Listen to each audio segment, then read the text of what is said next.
Hello guys, welcome back. In today's video, I want to show you how to move apps around on your iPhone. So it's very simple. To move apps around on your iPhone home screen, this is what you have to do.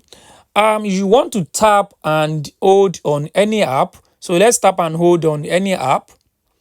So once you tap and hold on any app, it will bring up a pop-up for you. So what you want to do on here, you want to tap on edit home screen. So let's tap on this edit home screen.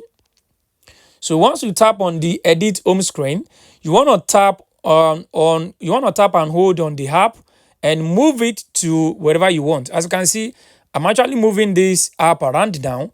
So once you tap and hold on the app, you'll be able to move it around. Once you move it to any location you want, you just want to tap on a blank home screen. Just tap on anywhere on the home screen. Once you tap on it, the app will remain where you move it to. So guys, this is how to actually move apps around or change the location of your apps or rearrange your apps on your iPhone. I hope this video helped you. Thanks for watching.